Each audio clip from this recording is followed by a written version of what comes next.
India just dropped its new GDP numbers for Q2. That's July to September of FY 2025-26. I'm going to make this super simple in 3 minutes. Here's the hook.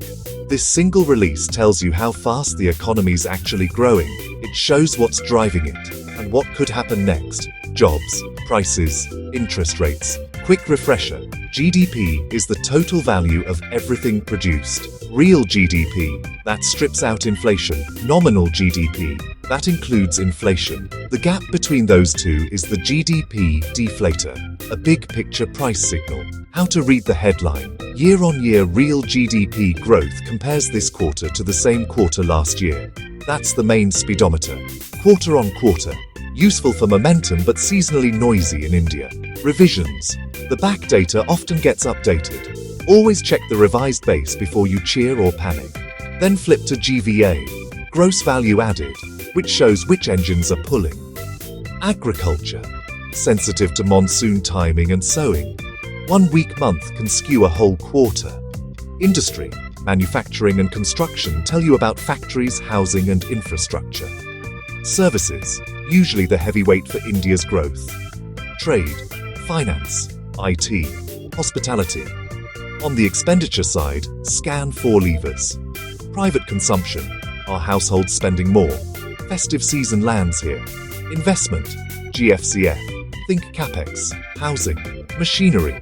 Government consumption, signals fiscal push or restraint. Net exports, exports minus imports. A smaller drag is a quiet win. Big context checks I always do. Base effects. If last year's quarter was unusually strong or weak, this year's rate can be distorted. Deflator versus CPI. If the deflator is lower than consumer inflation, real growth can feel different from household reality. Formal versus informal economy. High-frequency formal data can run ahead of informal recovery. What it could mean next. Jobs. RBI policy. Hotter growth with sticky inflation tilts toward holding rates. Cooler growth opens space later. Markets. Investors watch investment growth and manufacturing momentum. Budget signals. Nominal growth revisions change fiscal math. How to verify what you're hearing today. Step 1.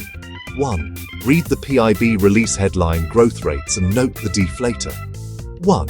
Check sectoral GVA. Did manufacturing and construction rise together? 1. Look at investment share. Is capex doing the heavy lifting? 1. Scan revisions. Did last quarter get nudged up or down? Bottom line, don't chase a single number. Pair the headline growth with sectoral GVA, the deflator, and revisions to see the real story. If consumption and investment both advance while the deflator cools, that's quality growth. If growth leans on prices or one-off government spending, expect the momentum to even out. I'll link the official PIB release and the data tables so you can check every figure yourself in under 5 minutes.